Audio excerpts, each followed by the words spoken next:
The world is experiencing historic levels of mass migration. There are now more refugees and displaced people than at any time since World War II. About 60 million people fall into that category. Europe is the epicenter of the crisis, where hundreds of thousands have sought refuge this past year.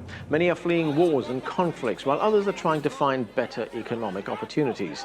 For the latest on the situation, we're joined now by CCTV correspondent Jack Barton. He joins us from Brussels. And Jack, we've seen hundreds of thousands of refugees and migrants flow into Europe all year. What's the latest on the number of arrivals, and where are most of them still coming from? According to the United Nations, almost 1 million migrants and refugees have arrived in Europe this year. But according to EU agencies, that number is more likely to be between 1.2 and 1.4 million people that have travelled across just this year alone, most of them coming across from Turkey.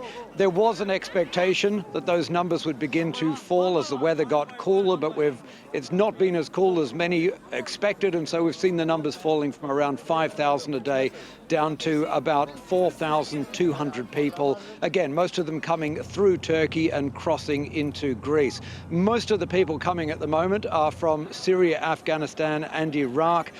That is because those are really the countries that are being accepted at the moment. Most other people are being turned away. Word has got out. Many people are still arriving into Greece, but as they move further along what is now called the Balkan route, with most trying to get to Germany or Sweden, countries like Hungary have built fences and they've made it clear only people from those three countries can get through. So we have seen numbers falling a little bit, but not very much at all. And it seems we're going to have a fairly mild winter, so they're still expecting many more people to come in the months ahead. Jack, Europe's been struggling with plans for dealing with the crisis, different countries taking different approaches. What can you tell us about that? So far, even the strategies that have been implemented this year are moving forward at a snail's pace. We've seen plans like reception centres called hotspots, where people are detained and registered, where their asylum applications are accepted or rejected. Only 2 of those have been set up so far. Then there's the resettlement scheme for 160,000 people, which is really just a drop in the ocean looking at the overall figure. But that was agreed to back in May, and so far only 200 people have been resettled. On top of that, we see deep divisions on the new ideas, particularly when it comes to protecting the external borders. The latest idea is to set up a dedicated EU Coast Guard and Border Patrol service with its own staff, its own funding, its own command and control centre, but it would be able to intervene without requesting permission from individual member states. And some, like Poland, are up in arms about that, saying that's a power grab by Brussels. They're not going to let it happen. So the earliest there might be a full border protection service would be July next year. In the meantime, the Schengen open border area is not just under deep pressure. Many people are saying it's really under threat of falling apart in the months ahead. Okay, thanks, Jack. That's CCTV's Jack Barton reporting from Brussels. Joining me now from Budapest is Zoltan Pogatsa. He's a political economist and teaches at the University of West Hungary. With us from London is writer and BBC broadcaster Bidisha. She is also the author of Asylum and Exile. Joining us from Paris, Laura Slimani. She is president of the Young European Socialists. And with me here in the studio is Holger Stark. He is the Washington D.C. bureau chief for Der Spiegel Magazine. That's a German news magazine. Welcome to all of you to the show. Zoltan, let me start with you in Budapest. Hungary has taken a pretty tough line on migrants and refugees. In fact, the Hungarian President Viktor Orban has said Europe should keep Muslim immigrants out in order to, quote, keep Europe Christian. Why is there such opposition to migrants and refugees in Hungary?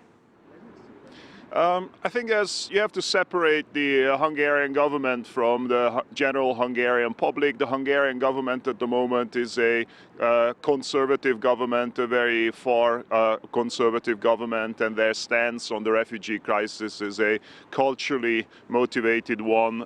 They are convinced that the issue of migration is a cultural issue. Hungarian society in general is divided over the issue. The majority actually support support the government, and there's a strong minority who are very much critical of this hardline standpoint of the government. And when the refugees passed through Hungary about a month or so ago, many of these people actually went out to the streets to help the refugees. So society is divided, and it's mostly the opinion of the government that you hear outside of Hungary. Right. Bidisha, of course, there's been a mixed response to this migration crisis that is facing Europe. Some countries are putting up walls. Other countries, of course, are throwing out the welcome mat. How do you think Europe has fared so far? I think that there is a general understanding both amongst really wonderful politicians like Angela Merkel, who I now admire, even though I'm not always on the same page as her, and grassroots, ordinary people, that this is an extreme humanitarian crisis that we have not seen the likes of in many, many years, not since the World Wars. There is supposed to be an EU-wide refugee and asylum system, but in practice, what we know now is that it really differs very strongly according to which country you enter at. However, seeking asylum is a fundamental human right, and that is enshrined in human rights law. But as we know, and if we look back on history, we will see this, there has always been resistance to change, to otherness, to human beings who we see as being different from ourselves. They might look different, they might be of a different religion, but to me, that is not important. I think that there's a huge amount of fear and scapegoating happening. And again, if you look through history, this scapegoating and fear of difference, the idea that these hordes are going to come from outside in and change society, they always happen at moments of economic instability and inequality within countries, which individual politicians exploit. And indeed, we've seen that happening in France, and unfortunately, I think it's also happening in England. Right, we've seen that also many times here in the United States. Holger, Chancellor Merkel, her popularity is growing around the world for the stance she's taken on this immigration crisis, but there has also been opposition in Germany. How would Germany like to see this crisis managed, and would Germany like to see other countries in Europe perhaps pick up more of the burden? Well, Angela Merkel, as a usually reluctant leader, took a very surprising, clear stand this summer when she basically opened up the German borders, and not only the borders in Germany, but all over Europe. That brought almost 1 million people as refugees to Germany in 2015. And she came very much under fire domestically as well. The German society is divided. There's still a majority backing her course, but there's a strong minority even within her own party, which is really backfiring and harshly criticizing her for the same reasons that Bidisha just described. There's a lot of fear that those hordes come to Germany. But look, on the other hand, Germany is Europe's strongest economy. It's a well-established, strong country within Europe. Who, if not Germany, should be able to take that stand? And that's basically what Angela Merkel said. She said, similar to Obama in 2008, yes, we can do that, we can stand that. And that's her overall message of the year. Right. Let's go to Laura. Laura, you've had many refugees and migrants arriving in France as well. That has been happening. Then, of course, you had the Paris attacks. And there was a new round of xenophobia that we heard coming out of France, coming out of other parts of the world as well. What kind of impact did those attacks have on France accepting more immigrants? I wouldn't say there has been so far a direct impact, and I think it's pretty good that it hasn't. And we have a government which I support, which is left-wing and socialist, and they are trying to disconnect both things, because they are. And I mean, what you have to understand is that the people who have attacked Paris in November and who have attacked Charlie Hebdo and the Hypercacher in January are all European-born, so it doesn't have anything to do with the arrival of migrants, and our job is actually to make sure that in people's mind it doesn't. On the other hand, it does. The only consequence it can have is political, and we've just had regional elections that showed an increase, a constant increase, so it doesn't even say that the increase was bigger with the attacks, but a constant increase of the far right party of Marine Le Pen and the Front National. So I think the consequence of it is actually more political than real in terms of dangers. What we have to do is to make sure that the people who arrive in France live in dignity, so that they are not pushed towards poverty and thus crime, because we know that both are linked. Right, Zoltan, if we look at the response from the European Union in Brussels, it's announced that it will increase substantially spending on frontier defense. It's going to create a 1,500-member reaction force. In fact, spending is going to be tripled. But if you create a reaction force of 1,500 people, what is that reaction force going to do? Is it going to physically stop migrants and refugees crossing borders? Yes, I think that's an enormous dilemma. You have a flood of people, you have potentially tens of millions of people coming towards Europe. Stopping them at the border is obviously not a long-term solution. The other issue that the European Union is discussing is trying to find quotas for individual member states to actually take in refugees. Most Eastern European countries, new Eastern European member states, are actually opposed to these quotas and would like to see either no refugees or very few of them in the country. Obviously a long-term solution involves fixing the problems in the Middle East, in Syria and elsewhere, but that's obviously easier said than done. Bidisha, if we look at countries like Britain and France, countries with pretty long traditions of colonialism, they've accepted lots of people in the past. Let's take Britain for a moment. What's worked there and what hasn't in assimilating people from other parts of the world into the country? Well, it's very interesting if you look at the political message versus the reality that we've been discussing in this this very, very enlightening and progressive conversation we've been having, which it's an honour to be part of. So England always says that it has traditionally, as a way of expiating its guilt for colonialism, welcomed in all these people. It's certainly true that England, in particular the major cities, should be proud of its true diversity and multiculturalism. That is a fact, and I feel it every day.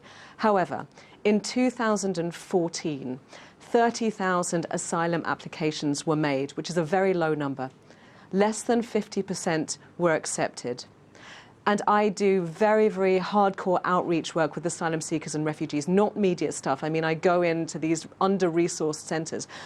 Asylum seekers and refugees are going to encounter a system of denial and disbelief, where they are criminalised just for being asylum seekers, where they have no recourse to public funds, and they are not permitted by law to work. That throws them upon the mercy of people in the grey economy, exploitative individuals. It throws them upon the mercy of the kindness of strangers, of charities which are already being cut due to all the austerity measures. The myth that seems to be very common, not just in England but across Europe, that these people are going to come and take from the state and get something that citizens themselves don't have. It's just not true. In fact, what they encounter is a precarious and criminalising world in which they are often bounced between prison and detention. It's really shocking to hear governments talking about militarizing against refugees. Imagine how many millions of euros it costs to build a security wall or to arm forces or to man these prison-like detention centres for people who are not criminals, when all that's needed is an upgraded and humane resettlement system. Every single asylum seeker I've worked with is desperate to work, not just to make money for themselves, but also because working keys you into a society. It makes you feel like you're a person, a citizen, and it enables you to feel like you're part of society, and that is what they want. Holger, if we look at how politicians are exploiting this crisis, we've heard from many politicians that there could be terrorists among these migrants trying to slip into European countries under cover of saying that they're refugees or migrants. In fact, we're hearing more of that in the United States, which is actually taking a minuscule amount of the number of refugees who are leaving, those parts of the Middle East and North Africa. Is there any validity to that, a terrorist is going to slip in surreptitiously into a country just with a false passport or calling himself a refugee? Well, no one certainly can rule that out. That can happen. But as Laura has pointed out, and also Bidisha, most of the terrorists that we saw in the last month and years has been homegrown terrorists. That applies to San Bernardino mostly. That applies to most of of the guys who carried out the attacks in Paris. But why not vetting? Why not screening the immigrants and refugees? That is possible, but you can do that in a still positive and embracing way, as just Canada showed. The Canadian Prime Minister Trudeau, the new Prime Minister, welcomed the first hundreds and thousands of refugees in Canada last week. They have been vetted, they have been screened as well, but afterwards embrace them, integrate them into your society, make clear that you want to have them as a part of society. That's the best medicine against any kind of radicalism, clearly. Right. Well, even here in the United States, I mean, the screening process is pretty thorough. It takes 2 years before a refugee can actually enter the United States. All that screening is carried out while they're outside the United States, and yet we still hear, we've heard it during the Republican Party debates here, that they're potential terrorists are going to enter the country. Yeah, but look into America. I mean, this is the wealthiest and most secure and best prepared country in the world. How many refugees is this country willing to take? 10,000, and half of all governors refuse to take a single one of them. I personally think that's a shame. I mean, who can lead in the world if not America? Who has the resources, the capabilities, if not this country? And then showing up with such a small number. And let me add one point. It's not that people are fleeing their country just because they think it's a nice vacation or it's a great trip. The Iraq War in 2003 enforced millions of people to move. The Libya War in 2011, where the NATO bombed Libya and overthrew the Gaddafi regime, caused a lot of those causes why people are moving. So there is a clear line between the West's political action and the reasons why people are leaving their country. And I think this is absolutely underrated in this debate so far.